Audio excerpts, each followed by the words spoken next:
जय हिंद प्यारे दोस्तों। मैं प्रकाश अवस्थी कानपुर वाला।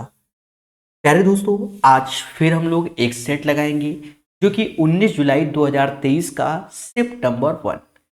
धैर्यपूर्वक इसको देखिएगा, पेशेंस के साथ। ये एक तरीके से हमारा 13वां यानी 13 नंबर सेट होगा और प्रॉपर प्लेलिस्ट यूट्यूब पे ही अपडेट है। और हमारा टेलीग्राम ज्वाइन कर लेना पीडीएफ के लिए। तो स्टार्ट करते हैं आज का सेशन। दोस्तों, क्वेश्चन नंबर 1, दिए गए पाई चार्ट का अध्ययन कीजिए और नीचे दिए गए प्रश्न का उत्तर दीजिए। पाई चार्ट एक महीने में एक फल विक्रेता द्वारा बेचे गए फलों का प्रतिशत करता है। तो अब कहता है यदि एक फल विक्रेता द्वारा एक महीने में बेचे गए कुल फल 50,000 केजी हैं, तो यहां शब्द यूज करता है अनार और बेरी की मात्रा का लगभग अंतर क्या है। अब यहां देखो अनार, अब यहां अनार का कलर देखो किस कलर में है, यानी अनार है 31.07%। बेरी देखो, बेरी थर्ड नंबर पे है कलर, ये हमारा बेरी है। और इसका जो डिफरेंस है, यानी हमें लेना होगा 50,000, तो ऐसे लेना होगा इनटू, और इन दोनों का डिफरेंस लेना होगा। इन दोनों का डिफरेंस 7 में से 1 गया 6 आया, 10 में से 1 गया 9 आया, और 30 में से 8 गया 22 आया।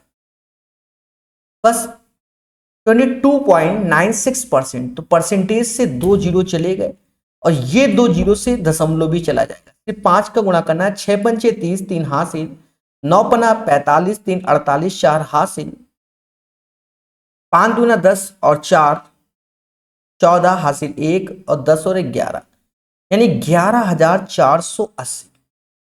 इस क्वेश्चन का आंसर 11,480 आएगा। ये इसका मेरे दोस्त इंग्लिश वर्जन है। जो बच्चे इंग्लिश वर्जन में देखते हैं देख लेना, बस सब कुछ वही है। ये question same question previous year SSC का है, मतलब बिल्कुल एज इट इज ही उठा दिया है। जहां पर ए बराबर 60 डिग्री ही था आंसर। ये भी सेम, मतलब कुछ भी बदलाव नहीं है। सर कैसे करते हैं, देखो आपको हम प्रोसेस बता देते हैं। कॉस से कॉमन ले लो, ऐसे ये एलसीएम लोगे तो ये ऊपर आएगा, ये एलसीएम लोगे तो ऊपर। चलो मैं लाइन लिख देता हूं, 1 प्लस साइन ए 1 माइनस साइन ए। वैसे लिखने की जरूरत नहीं होती, काट देते हैं लोग सीधे। और नीचे इन दोनों का इंटू 1 माइनस साइन ए 1 प्लस साइन ए, तो 1 माइनस साइन स्क्वायर ए को हम लोग कॉस स्क्वायर ए बोलते हैं, बराबर 4 के। This is the first line. दोस्तों अब देखो, ये इससे ऐसे काटो, ये दोनों आपस में 2 से ये गया, यानी कॉस ए का मान 1/2। और बच्चा बच्चा जानता है कि कॉस 60 का मान होता है, यानी एंगल ए बराबर 60 डिग्री। समझ गए। ये क्वेश्चन एक फर्जी क्वेश्चन है। जी हाँ, फर्जी। अगर आप नहीं पढ़ रहे हैं तो आप स्वयं जिम्मेदार। A square plus B square minus का ए बी, और नीचे जो पैटर्न बनना है वो ए क्यूब प्लस का बी क्यूब बनना है। समाज में ये वैल्यू आती है ए प्लस बी। सर ये क्या होता है भाई, A cube plus B cube होता क्या है? A plus B, A square plus B square minus का ए बी। तो बस हमें यहां पर इन दोनों को जोड़ देना है। तो 2 और 7 9 होता है। अब वैसे भी 400 200 तो 600 के ऊपर आंसर आएगा, तो बाकी तो कैंसिल ही कर दो। 600 के ऊपर यही है भाई, 432 200, तो 600 के ऊपर आंसर। समझ गए। अब ये चीजें हमें आनी चाहिए। अब ये नहीं कि हम जोड़ रहे हैं, स्पीड लानी चाहिए। ये क्वेश्चन को चलो भाई मैं अच्छा कह सकता हूं, पर डिफिकल्ट नहीं है। सेम पैटर्न पहले भी पढ़ाया गया है। जानतो मैं पिनैकल का 3rd एडिशन पढ़ाया हुआ है, जबरदस्त। किरण पढ़ाया हुआ है, यूथ पढ़ाया हुआ है एसएससी का। तो ये चीज जो होती है वो एक्स क्यूब माइनस 1/x³ और एक्स क्यूब प्लस 1/x³। पहले हम जब इसको a देखते हैं तो हम सीधे जाते हैं x³ प्लस 1/x³। ध्यान देना, a देखा, इससे यहां आए, और ये वैल्यू जो हो जाएगी एक तरीके से a³ माइनस का 3 है। मैं सारे स्टेप को फॉलो कर रहा हूं, मतलब ये फॉर्मूला एक्स्ट्रा लिखा है। 2√2 का अगर मैं क्यूब करता हूं तो 8 दूनी 16, 16√2 माइनस का 6√2, तो समाज इसे 10√2 के नाम से जानेगा। तो पूरे फॉर्मूले का प्रयोग। अच्छा, एक फॉर्मूला हमारे टीचर हमको पढ़ाते हैं कि x प्लस 1/x बराबर b, मान लो तो x माइनस 1/x बराबर √b² माइनस का, सेम एज इट इज। अब अगर यहां 3 3 हो और यहां 3 3 पावर हो तो भी यही फॉर्मूला होता है। दैट मीन्स इसकी वैल्यू 10√2 है, तो ये तो 10√2 एज इट इज रख दो, और ये वैल्यू यहां से लाना होगा, तो इसका स्क्वायर हो जाएगा 200, -4 196, बाहर आएगा 14, 14 गुणे 10√2, इसी को 140√2 कहते हैं। दोस्तों ये पैटर्न का क्वेश्चन तो आना ही है, चाहे प्री हो चाहे मेंस हो, इस पैटर्न के क्वेश्चन हमेशा आ रहे हैं निरंतर। आप प्रीवियस से देखोगे एक एक किताब में 200 250 ऐसे ही क्वेश्चन है। हाँ, सही से अगर किताबों देखोगे आप, जिसमें 200 क्वेश्चन है तो कहां दिखेंगे। ठीक है। एक व्यक्ति अपनी कार को 24 किलोमीटर तक इतने की चाल चलाता है और अगले 1.5 घंटे में वह इतने की चाल चलता है पूरी यात्रा। एक सिंपल सा एवरेज स्पीड, अभी तक इन्होंने इसी को ही यूज किया है, ज्यादा खतरनाक क्वेश्चन नहीं दिए हैं। एवरेज स्पीड बराबर होता है total distance upon total time. देखो 24 किलोमीटर चल रहा है तो ये डिस्टेंस में है अभी, फिर 1.5 घंटे में स्पीड 80 की, तो 1.5 घंटा गुणे 80 120 हो गया। अब टाइम निकालना है, तो 48 किलोमीटर प्रति घंटा चले, 24 किलोमीटर थे तो आधा घंटा लगेगा, और 1.5 घंटा यहां, बस मुद्दा खत्म। 144/2, और ये समाज इसे 72 kmph कहता है। ठीक है, ये भी एक आसान क्वेश्चन है, बेसिक जिसे कहते हैं। हाँ, इतना भी नहीं मालूम तो फिर खिला है ना, क्यों कुछ नहीं करना। ये 5 का इंटू यहां कर लो और ये 2 का इंटू यहां ओरली कर लो, तो ये 5 sin x 2 sin x, तो बचा 3 sin x। ये 5 cos x माइनस का ये 2, तो 5 2 7 हो गया, 7 cos x, यानी 3/7 cos अपॉन साइन को cot x बोलते हैं। तो ये वैल्यू हमारी एक तरीके से किसकी आ गई, cot x की आ गई। बस उठा के रखना ही है मेरे दोस्त। 1 + 3 का स्क्वायर 9, 7 का 49, 1 - 9/49, 49 और 9 58, और नीचे 49 में से 9 गया 40, बाकी 49 49 कैंसिल। अब देखो भाग दे तो 4 से ये जाता है कितनी बार में, 56, और 20 14.5/10, यानी 1.45। This is the right answer. 1170 metre की दौड़ में रमन 65 सेकंड में अंतिम बिंदु पर पहुंच जाता है और मोहन 90 सेकंड में। रमन मोहन को कितनी दूरी से हराता है। देखो हाँ, दूरी को हराने की बात होगी। अब मेरी बात सुनो, ये 65 सेकंड में पहुंच जाता है, ठीक है, यानी ये जो डिस्टेंस है वो 1170 है। बहुत सिंपल क्वेश्चन है, डिफिकल्ट बनाओगे तो टेंशन में आ जाओगे। तो रमन को 65 सेकंड लगते हैं, मोहन को 90, तो 90 सेकंड में मोहन कितना चल रहा है, 1170 चल रहा है, यहां साइड में कर लो। 90 सेकंड में मोहन 1170 चल रहा है, 0 से 0 काटो, 9 से भी जाएगा, यानी 1 सेकंड बराबर 13 के। अब दोनों का समय बराबर कर लो, तो रमन 65 सेकंड, तो मोहन के भी 65 सेकंड ही लाने होंगे। बस ये 65 का गुणा कर लो, 13 × 5 = 65 ही होता है, 6 हासिल, 13 × 78 और 6 78 और 6, यानी 845 मीटर की दूरी, 845 मीटर की दूरी कौन, मोहन 65 सेकंड में तय कर। क्योंकि दोनों का समय बराबर करोगे तभी आप डिसाइड कर पाओगे भैया असली खेला क्या है। तो मेरे दोस्त दोनों का अंतर ही आंसर होगा। 70 में 45 गया, तो 25 आएगा, 11 में से 8 गया 325 मीटर। Simple question. 7 सेंटीमीटर व्यास वाले एक वृत्ताखंड की चाप की लंबाई ज्ञात की जिसका केंद्रीय कोण इतना है। देखो चाप की लंबाई, लेंथ ऑफ आर्क की बोला गया जो कि 2 पाई आर थीटा अपॉन 360 हो। चाप की लंबाई तो दो ऐसे, पाई को कह रहा 22/7 यूज करो, त्रिज्या 7 ही यूज होगी, थीटा 108 डिग्री और नीचे 360। मेरे दोस्त सिर्फ इसी को कैलकुलेट कर लो, then you will get the right answer. बस कट्टा पिटी करना है, 7 से 7 गया, 36 तीना 36 10 से, हाँ 36 तीना 36 10 से,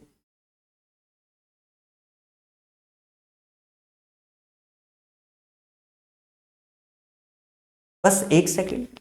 find the length of arc of the sector circle of diameter. देखो यहां पर इसने डायामीटर बोला गया है, त्रिज्या नहीं बोला है। तो ये जो 7 हमने लिखा हुआ है, यहां व्यास लिखा हुआ है, तो हमें 2 से और भाग देना होगा क्योंकि एज ए रेडियस की बात हो रही है। तो 7 एज ए डायामीटर है, 2 रेडियस है, 2 ये 2 से 2 गया, 33 दूना 66/10 यानी 6.6 है। This is the right answer. उम्मीद है मेरी बात समझ गए होंगे। किसी वृत्त की दो जीवाएं ए बी और सी डी को, अब कोई वृत्त है यानी सर्कल, इसकी दो जीवा ए बी और ए सी को बढ़ाया गया। अब ये कुछ ऐसा, ये जनरल डायग्राम हो गया, ए बी और सी डी को बढ़ाया गया, कहीं पी पर मिलते हैं, ए पी बराबर 200 के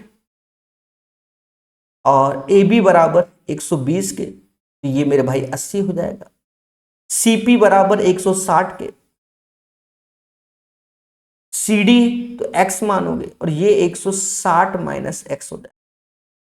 हम एक सिंपल सी प्रॉपर्टी को अच्छे से जानते हैं, वो क्या होता है कि P से A इंटू पी से B और ये C से P से C P से D, बस इसी को कैलकुलेट करना है। P से A 200 है, P से B 80 है, P से C 160 है और P से D 160 माइनस एक्स है।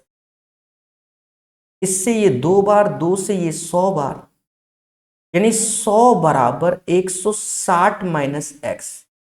मेरे दोस्त x बराबर किसके आए? 60 के। यानी क्वेश्चन नंबर 9 का जो राइट आंसर होगा वह 60 हो जाएगा। This is the right answer of this one. ठीक है, एक सिंपल सी प्रॉपर्टी है मेरे दोस्त, जब भी आप दो जीवाओं को बढ़ाएंगे तो वो सेकंड कहलाएगी क्योंकि सर्कल को काटते हुए जा रही है और वो बाहर एक्सटर्नली अगर मिलते हैं तो ये फॉर्मूला होता है, इंटरनली भी मिले तो भी यही होता है। एक डीलर ने 9,000 में एक वॉशिंग मशीन खरीदी, क्योंकि ये डीलर ने खरीदी है, अभी इसको भूल जाओ क्योंकि ये तो डीलर का कॉस्ट प्राइस हो गया। भाई आप बताओ, डीलर ने खरीदी तो ये कॉस्ट प्राइस हुआ। अब यहां से क्वेश्चन को आप फॉर्मेट कर लो, वह इसके अंकित मूल्य पे 10% छूट देता है, एमआरपी पे 10% छूट देता है, यानी 10 की चीज सेलिंग प्राइस 9 में बेचता है। भाई 10 की चीज 9 में, 100 की चीज 90 में, और फिर कहता है तब भी 10% का लाभ कमाता है। 10% का लाभ कमाता है यानी 10 की चीज एक्चुअल में वो 11 में बेच रहा है। दोनों का सेलिंग प्राइस सेम कर लो और उसका जो खरीद के वो लाया था डीलर, वो 90 यूनिट यानी 90,000 में खरीद के लाया था, सॉरी 9,000 में, 90 का 100 गुना 9,000, एमआरपी पूछा गया है तो इसका 100 गुना 11,000 इज द राइट आंसर। मैं फिर से बता देता हूं, कहता है एक डीलर ने 9,000 में एक वॉशिंग मशीन खरीदी, यानी वो कोई वस्तु खरीद के लाया है तो उसका कॉस्ट प्राइस 9,000 है, वह इसके अंकित मूल्य पे 10%, तो 10% मतलब 1/10, 10 की चीज 9 में बेच रहा है और लाभ भी कमा रहा है 10%, यानी 10 की चीज 11 में। समझ गए? तो आप निकाल सकते हो, बहुत बताया हुआ है यूट्यूब में, दुनिया भर की वीडियो मेरे पड़े हुए हैं। एक छोटा सा एलसीएम लेना है इसमें और कुछ नहीं लेना। 3 का गुणा कर दो तो 9a प्लस 3b, माइनस का 2 है, माइनस माइनस प्लस का 6b और 6 दूनी 12। और नीचे 6 आ गया, ये गया तो ये 7a आ गया, और 12 6 18 3 21b आ गया। 7/6 कॉमन समझो, a + 3b, 7a 7/6 a + 3b is the right answer of this one. तो ये भी क्वेश्चन आपको पूर्णतः क्लियर हो गया होगा, एक सिंपल सा क्वेश्चन है। मोहित एक काम का 2/3 भाग 24 दिनों में कर सकता। अब मोहित कर क्या रहा है मेरे दोस्त, किसी काम का 2/3 24 दिन में, तो 2 से ये गया 8 बार में, सॉरी 2 से ये गया 12 बार में, बार क्या है 36, यानी 2/3 भाग 24 दिन में। और अगर आपसे पूरा पूछा जाए, अगर आपसे 2 से गया ये 12 बार, तो बार क्या है 36, यानी मोहित पूरा काम 36 दिन में करेगा। वह इसका 1/9 भाग कितने दिन में करेगा? भाई काम यानी एक काम वह 36 दिन में करता है, और इसका 1/9 करना है तो 4 दिन में करेगा। सब्जी में मसाला MDH, N+18 व्यक्ति जिसमें से प्रत्येक हर दिन 7.5 घंटे काम करते हो, 20 दिन में 48%।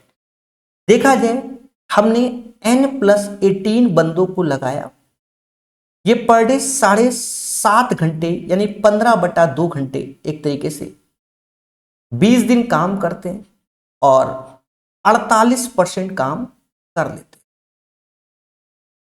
अब हमसे कहता है कि हम अगर N+12 बंदे लगाएं, N+12 बंदे लगाएं, ये 30 दिन काम करें, 65.5 का मतलब 6.5 में 13/2, 13/2 पर डे काम करते, और कहता है शेष कार्य यानी 48% यहां था, तो ये 52%। हमसे कहता है एन का मान बताओ। सब्जी मसाला MDH/W1 था, यहां वर्क 48% है, यहां 52% है, बाकी 15/2 को 7.5 बोलते, 13/2 को 6.5 बोलते, बस काटना है। देखो 2 से तो 2 पहले हटा दो, 4 से 12 बार, 4 से ये 13 बार, 13 से ये 13 गया, ठीक है। देखा जाए 15 गुणे 20 ये भी कट जाएगा, 15 गुणे 20 कितना होता है 300, 12 से भाग दोगे 240, 25 बार में, बस गुणा कर लो। चलो लिख देते हैं 25N ऐसे, 25 गुणे 18 450, 30N ऐसे और 360। वहां पर भी स्टेप गैप कर सकते थे, यहां 5N आ गया, यहां 90 आ गया, N = 18, ठीक है। उम्मीद है क्वेश्चन नंबर 13 सभी समझ गए होंगे। N = 18। भाग एक एक प्रश्न हल करते समय सुहास ने गलती से भाज्य के रूप में एक संख्या ली। अब भाज्य को हम लोग क्या बोलते हैं? डिविडेंड बोलते हैं। ध्यान देना, जनरली आप जैसे 10 में 3 का भाग 3 बार में जाएगा, यहां 9, यहां 1, इसे हम लोग रिमाइंडर बोलते हैं, इसे हम लोग कोसेंट बोलते हैं, इसे डिविडेंड बोला जाता है, और ये वाले पोर्शन को डिवाइजर बोलते हैं। एक एक शब्दों को आप समझिएगा इस क्वेश्चन में, ठीक है। ऐसा क्वेश्चन हम लोग पढ़ चुके हैं 17 जुलाई शिफ्ट नंबर 4 SSC CGL में, ठीक है। सेम पैटर्न, शायद क्वेश्चन नंबर ऐसे होगा 3-4 नंबर था, शुरुआत में ही था, ठीक है। तो कहता है सुहास ने गलती से भाज्य के रूप में एक संख्या ले ली जो मूल भाज्य से 10% कम थी। मूल भाज्य से 10% less than the original dividend, यानी ओरिजिनल जो डिविडेंड था उससे 10% कम था, यानी 100x होगा तो 90x होगा, उसका रेशियो ले लो। ओरिजिनल 10x डिविडेंड था तो ये वाला 9x होगा। He is also mistakenly took as a divisor a number 20% less the original divisor. अब यहां डिवाइजर की बात कर दी गई तो 20% लेस है, यानी कम है, मूल भाजक से 20% कम है। 20% मतलब 1/5, यानी पहले 5y था और अब 4y है। तो कहता है हमसे जो भागफल है वो 24 है, जो उसका कोसेंट है वो 24 है और रिमाइंडर 0 है ओरिजिनल का। तो ये मानते हुए कि उसकी गणना में कोई गलती नहीं हुआ है, तो सुहास कितना भागफल मिलेगा? कोई दिक्कत नहीं, आप बेसिक से समझो। एक सेकंड, थोड़ा सा कल्सर को सही करते हैं दोस्तों। ऐसे करके भाग दो तो डिविडेंड तो अंदर रहेगा, डिवाइजर यानी 5y से आप भाग दोगे, भागफल 24 आएगा और शेषफल 0। तो इन दोनों का जो इंटू होता है वही 10x के बराबर होगा, यानी x की वैल्यू देखी जाए तो 120 में 10 का भाग दिया तो 12y के बराबर आया, यानी x is equal to 12y। तो ये चीज जो हमारी हो गई 9 इंटू 12। अब 9 इंटू 12 इंटू एक्स, और इसको जो 12 108x है, इसको 4, ये अब x क्या है, ये y में कन्वर्ट हो जाएगा ना, और इसको 4y से भाग दो, y से y गया, 108/4 यानी 27 आएगा। तो right answer of this question 27 आएगा। क्वेश्चन डिफिकल्ट बिल्कुल नहीं है, ये बात याद रखना, क्योंकि सेम क्वेश्चन हम पहले भी करा चुके हैं। 17 जुलाई शिफ्ट नंबर 4। ध्यान देना मेरे दोस्त, इस क्वेश्चन को बहुत संयम से, एक निश्चित कार्य को पूरा करने में ए और बी 3 और 6 घंटे लगाता है, यानी ए किसी कार्य को करने में 3 घंटा लगाता है और बी 6 घंटा। वह अल्टरनेट क्रम से, तो एलसीएम 6, एफिशिएंसी 2:1 इनकी हो गई। तो उन्हें कार पूरा करने में कितना समय लगेगा? तो ए 2 लड्डू बनाता है, बी 1 लड्डू बनाता है, तो ए पहले दिन 2 फिर 1, यानी 2 डेज में 3 लड्डू बने, बनाने 6, तो दोनों साइड 2 का गुणा कर दो। 4 दिन का समय या 4 घंटा, यहां आवर्स बोला गया है डेज को, तो मतलब यहां आवर्स में ही लिया गया है तो हम आवर्स ही बोल रहे हैं, 4 घंटे। ठीक है, तो इसका आंसर 4 आवर्स आएगा। एक किराना व्यापारी का दावा है कि 48 किलोग्राम पर चीनी बेच रहा है, जबकि उसकी कीमत 50 रुपए है, यानी वह जो वस्तु लाता है वो 50 रुपए की लाता है और आपको दे रहा है 48 रुपए में, यानी समाज सेवा। ये मार्केट में होता है बहुत कुछ, जैसे आप आलू लेने जाओगे मंडी में, ठीक है, कोई महंगा दे रहा है, कोई सस्ता दे रहा है, तो कहीं ना कहीं कुछ खेला भी हो सकता है। तो क्या करता है कि 50 रुपए में खरीद के ला रहा है, 48 बेच रहा है, तो समाज सेवा तो करने नहीं बैठा, वो क्या करता है, तराजू में खेल जाता है। आपने कहा सर 1000 ग्राम हमको चीज दे दो, और हम आपको कितना दे रहे हैं, 900 ग्राम, बस यही चीज निकालना है। 3 जीरो से 3 जीरो गए, 45 की चीज 48 हो गई,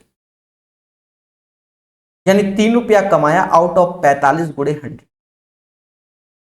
या तो इसको ये लिख लो भी, ये कटता है 100/15, तो ये 6.666 आएगा, यानी 6.7% आएगा, क्योंकि 1/15 की वैल्यू 6 से ही 2 बटा, मतलब समझ गए ना। तो ये बताया आपको जाता है 6 से 2/3 होती है। ठीक है, ये क्वेश्चन एक आसान है। एक शंक्वाकार तंबू की त्रिज्या 7 मीटर है, ऊंचाई इतना है। तो पहले और इसमें चावल आवल रखने की बात कर रहा है। इसमें चावल के कितने बोरे खाली किए जा सकते हैं। तो पहले तो हम शंकु का आयतन निकालें। शंकु का आयतन होगा 1/3 पाई यानी 22/7 आर स्क्वायर यानी 7 × 7 और ऊंचाई 24। और प्रत्येक बोरे में चावल का घेराव 2 मीटर क्यूब है, तो 2 से भाग दे। मेरे दोस्त जितना आएगा उतने बोरे का खेला है। अब सर करना क्या है, काटना है और कुछ नहीं। 7 से 7 गया, 3 दूना 6 से ये 4 बार में गया। 28 × 22 या तो 22 × 28 कर लो या 28 × 22।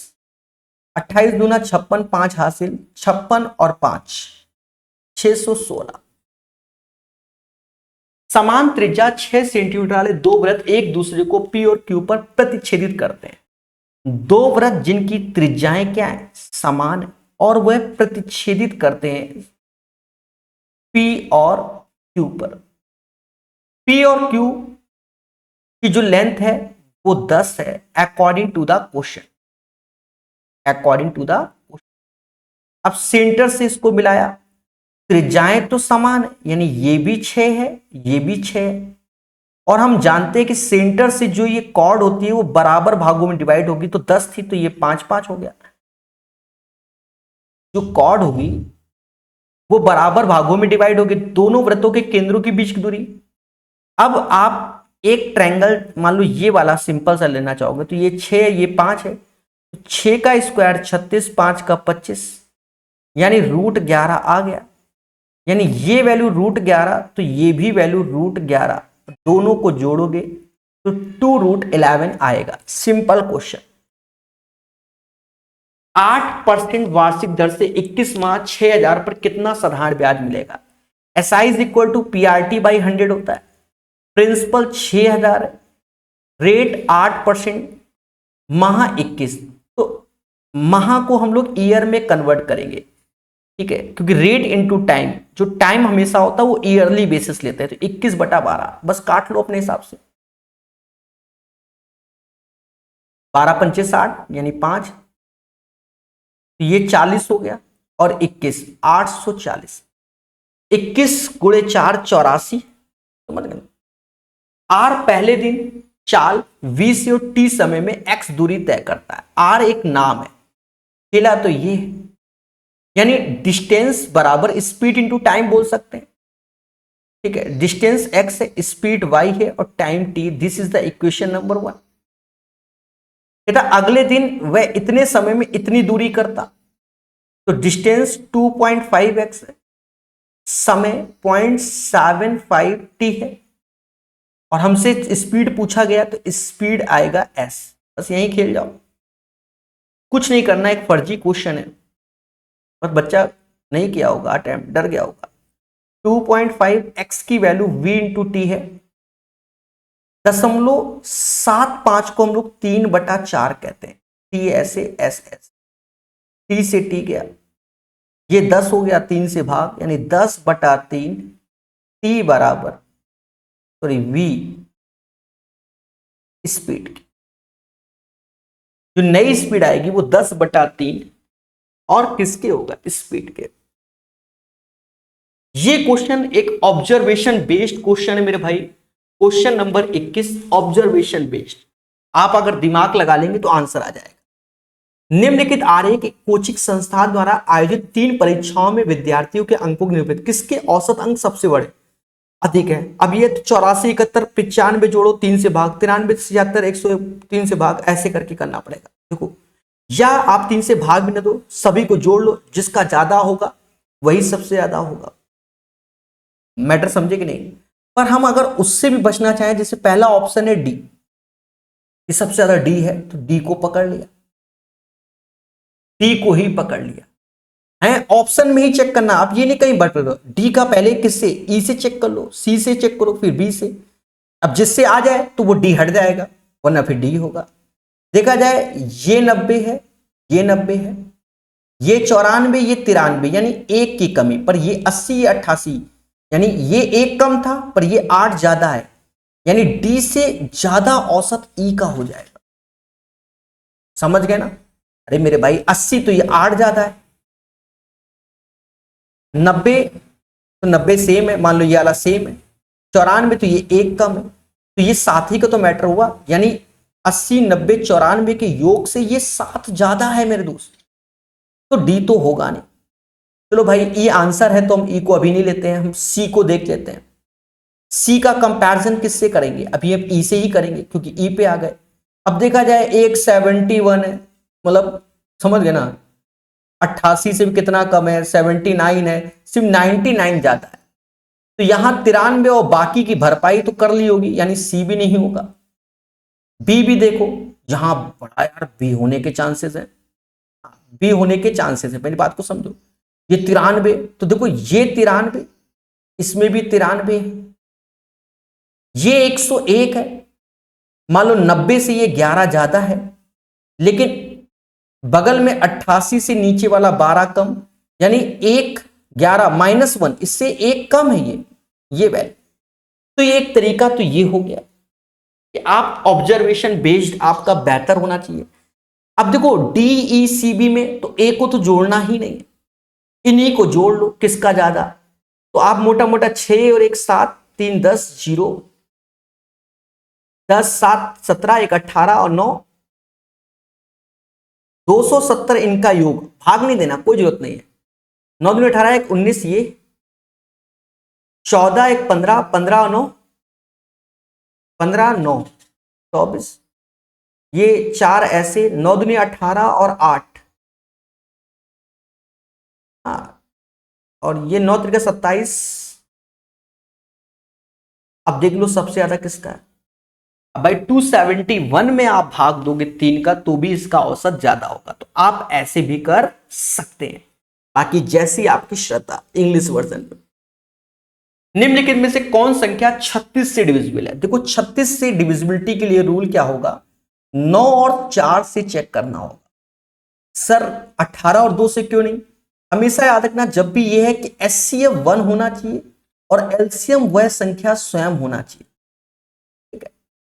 तो पहले हम 9 से चलें, 8 दूनी 16 4, 8 दूनी 16 4 20 नहीं हो सकता, ये 3 नहीं हो सकता, 9 7 2 9 6 2 8 नहीं हो सकता, तो बस 9 से ये भाई 15 16 17 18, मुद्दा ही खत्म। सिंपल क्वेश्चन, ये क्वेश्चन हमने भर भर के पढ़ाया, 2 आंसर। तो कैसे कैसे? अरे a प्लस बी का होल स्क्वायर और a माइनस बी का होल स्क्वायर क्या होता है? आप कहोगे 2 times a square plus B square होता है, यानी 2 ऐसे लिखोगे और ब्रैकेट में लिखोगे साइन स्क्वायर थीटा प्लस का कॉस स्क्वायर। मेरे दोस्त इसकी वैल्यू 1 होती है, बाकी समझ गए होंगे। ये एक सिंपल सा क्वेश्चन है कि a varies directly as b plus 18, varies तो a directly proportional b plus 18, यही हुआ, यानी a बराबर k एज ए कांस्टेंट आ जाएगा और b प्लस 18 आ जाएगा। अब कहता है a बराबर इतना b बराबर इतना रखो और उसके बाद सॉल्व करो, तो वहां से हमें k का मान मिलेगा। भाई a की वैल्यू 108 है, b की वैल्यू 36 और 18 54 हो गया, इससे ये 2 बार में गया, यानी k बराबर 2 आया। अब ये चीज हमें उठाकर यहां रखनी होगी, कई बार कर चुके हो, बेसिक क्वेश्चन है। तो b प्लस 18, अब यहां कहता है कि वैल्यू ऑफ a बता दो, b 68 है, a ऐसे b 68 है, तो 68 ये हो गया 86 जस्ट डबल 172, 172। अंतिम क्वेश्चन कहता है 11 अंक की संख्या 18 से डिविजिबल है। 18 से डिविजिबिलिटी क्या देखोगे, 2 और 9, क्योंकि इसका एचसीएफ 1 होना चाहिए, तो सर 6 और 3 एलसीएम 18 होना चाहिए, तो 2 और 9, यानी ये संख्या तो इवन होगी, तो सारे ऑप्शंस देखो इवन ही है। अब ये क्या होगी डजंट मैटर, होनी चाहिए इवन। अब 18 मतलब 9 से डिविजिबिलिटी, तो 7 2 9, हाँ, अब देखो 3 3 6 6 6 18 हो गया 9, और अब ये 8 दूनी 16 तो 18, यानी 7x, x बराबर 2, क्योंकि 7 2 9 बनाना है। ठीक है मेरे दोस्त, यहां से ये सेट कंप्लीट होता है। बात आती है बेस्ट अटेम्प्ट की, फर्जी क्वेश्चन देखते जाओ।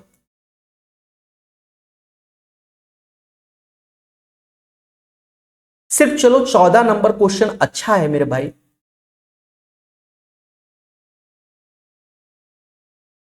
बाकी 14 और एक 4 नंबर मान लो कुछ लोग फंसेंगे। तो इसका गुड अटेम्प्ट 23, बेस्ट अटेम्प्ट 25। समझ गए, यानी 2500 के 25 कर रहे हो तो आपका एक्सीलेंट हो गया। और समझ गए, वरना गुड अटेम्प्ट इसके 23 क्वेश्चन के भाई 2 क्वेश्चन चलो भाई आपने छोड़ दिए, पर्दे में लेंदी है, तो ऐसा भी बच्चा करता है। उम्मीद है मेरी बात समझ में आ गई होगी। सेशन पसंद आया लाइक और शेयर जरूर कीजिए, सपोर्ट कीजिए और पढ़ते रहिए, मुस्कुराते रहिए, हमारे टेलीग्राम को ज्वाइन कीजिए। धन्यवाद, जय हिंद, जय भारत।